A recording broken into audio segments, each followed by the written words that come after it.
Entendi. Eu estava conversando com o Ricardo mais cedo, e porque acho que a primeira pergunta mais óbvia que eu lhe faria seria o porquê que você deixou uma carreira no jornalismo tão bem consolidada para ir para a questão política. Porque tem um texto de um ex-presidente americano, Theodore Roosevelt, que ele chama O Homem na Arena, que ele diz que o crítico ele não merece importância. Que quem merece importância e atenção é o homem que vai para a arena, que luta, que dá o sangue, que corre. Durante muito tempo você noticiou, contribuiu de forma jornalística, mas de fora. E aí eu achei muito louvável essa questão de, eu vi de fora, querendo ou não, é uma posição relativamente confortável, porque o seu não está na reta. Isso. E aí você parou um pouco e fez, não, agora eu vou entrar. Eu acho que tá errado, eu acho que tem como fazer diferente, vou fazer do meu jeito e vou estar numa posição contrária, de receber as críticas. Como é que tá sendo para você, inverter a posição de espectador e crítico, de uma certa forma você era o crítico, para o possível criticado? E olha, eu saí no melhor momento da minha carreira profissional. Eu estava diretor de jornalismo da TV Sergipe, era executivo da Globo aqui em Sergipe. Melhor momento. O meu salário como diretor de jornalismo, como executivo, era um dos melhores salários daqui do Nordeste, isso é fato. Ganhava muito mais do que como vereador. Mas eu me preparei para isso. Desde 2014 que as pessoas ficavam me incentivando, estimulando a entrar na política. Eu sempre quis distância da política, até porque... Família não deve gostar. Família, profissão também. Na Globo tinha aquele negócio, se você entrar na política, você vai ter que deixar, e eu acho isso louvável. Mas eu ficava só ensaiando, pensando e, acima de tudo, entrevistando os caras que entravam, né? Praticamente 2012, 14, 16, eu entrevistei todos. Então você já fazia uma comparação, né? Isso aqui eu acho que eu seria melhor que esse cara aqui. Não é ser melhor, é porque eles davam as mesmas respostas todos os anos, para as mesmas coisas. As mesmas respostas, só que as atitudes, nenhuma. Eu posso falar isso, Hospital do Câncer. Eu acompanho o Hospital do Câncer desde 2012, 2011, 2012. Desde Marcelo Deda. Hoje está a mesma coisa. Transporte público, licitação. Isso aí é uma novela longa, eu acompanho, né? E cobro, e toda vez... O que é que falta? Atitude. Somente isso. Não sei que tipo de acordos eles fizeram nesse período, só sei que muita coisa não foi feita. Emprego, mesma coisa. Saúde, leitos de UTIs. Eu acompanho, em 2008 saiu uma pesquisa da Organização Mundial de Saúde dizendo que Sergipe tinha déficit em leitos de UTIs. E deu mais ou menos quantos leitos de UTIs deveriam ter em Sergipe, de acordo com a população. Hoje em dia é a mesma coisa.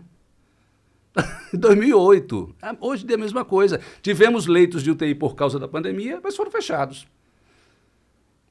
Os leitos que nós tivemos durante a pandemia era mais ou menos o número de leitos que nós já deveria ter antes. Exatamente. Então foi por causa disso que eu disse, não é possível eu vou ficar aqui eu já não aguentava mais de entrevistar os mesmos. Olha, eu já entrevistei Edivaldo Nogueira não sei quantas vezes. Belivaldo a mesma coisa. Quer dizer, a última vez que eu fui entrevistar Belivaldo, ele brigou comigo. Porque eu fui questionar um assassinato de um jovem que aconteceu na Soledade. E Belivas é delicado, né? Pois é. Jackson também. Jackson tem entrevistas assim, né, que estão aí no YouTube, que de quando em quando o pessoal coloca ela aí, porque eu lembro de uma pergunta que eu fiz a Jackson, de 0 a 10, qual a nota que você dá para o seu governo? Ele deu 0. Ele mesmo deu 0. Eu lembro da resposta do Jackson, como é que você vê essa greve dos professores? Como é que eu vejo? Eu vejo com esses óculos aqui. Ali foi um absurdo. Minha mãe é professora da rede do estado. Pois é. Eu vi ela surtando dentro de casa com um tipo de resposta Mas desse. Era o nosso representante, o nosso governador. Olha, depois de Albano, João Alves, até Deda, nós éramos reconhecidos no Brasil como... Tínhamos governadores que representavam... Um estado importante. Depois de lá para cá, acabou-se. Pergunta em qualquer lugar do Brasil quem é Belivaldo. Jackson Barreto. Mas por quê? Porque eles fazem gestão política, não gestão administrativa. O que o Jackson fez, essa resposta que ele deu dos óculos, é uma resposta política. Ele estava vendo ali, não administrando a causa, de como resolver a causa dos professores, mas um embate com sintese. Não é isso que a gente quer mais. Entendeu? Mas a culpa não é deles, não. Eles nasceram nesse meio mesmo. Nunca foram gestores de nada, nunca trabalharam. Me diga uma coisa, um local que Edivaldo trabalhou.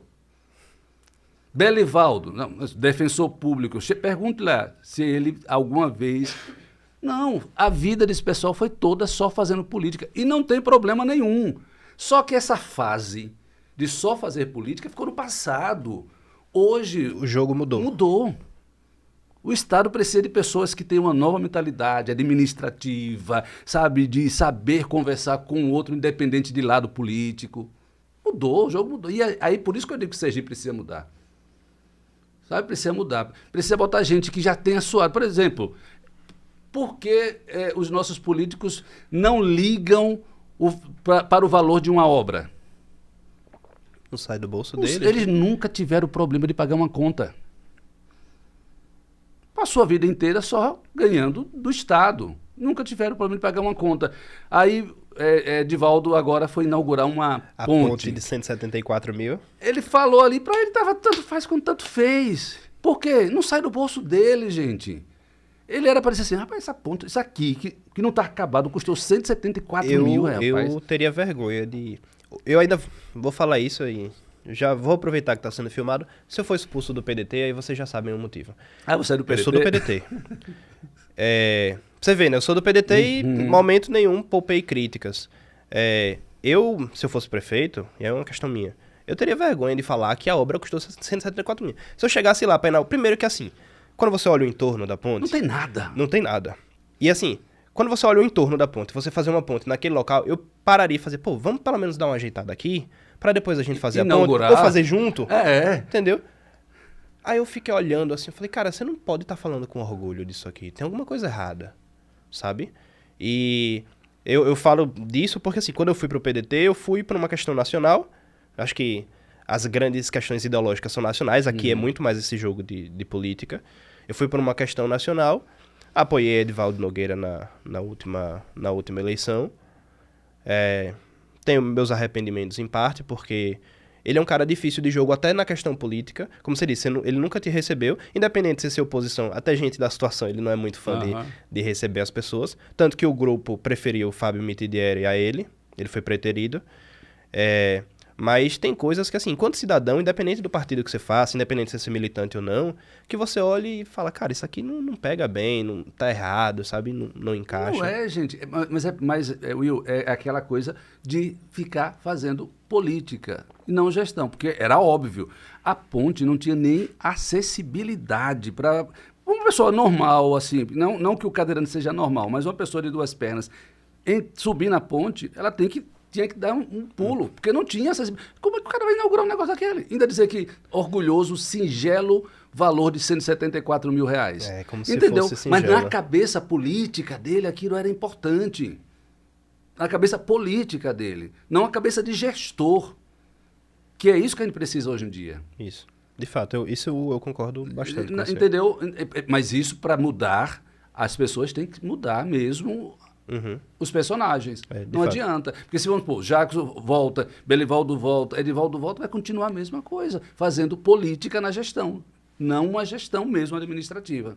Mas essa ponte só foi mais uma. A ponte da Coroa do Meio, que estava pintando o gradil sem fazer a estrutura da ponte. Mas por que estava pintando o gradil? Política.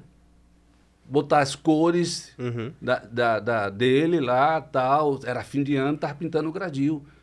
Agora a rua da frente ali, ali em frente à Ponte Imperador. Sim. Há quanto tempo se fala naquilo ali, o pessoal os ciclistas reclamam aquilo há muito tempo, e aí a prefeitura só dizia, não, isso aqui não vai cair, a gente já trouxe consultoria, não vai cair. Aí agora está fazendo.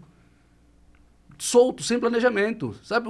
Essas obras são todas... Essa ponte lá, não tem nada ao redor, porque é sem planejamento. É política, foi agradar alguém ali, botou a ponte ali. Foi uma indicação do vereador Binho, né, se eu não me engano. Aí faz aquele negócio sem planejamento, botou a ponte ali em cima.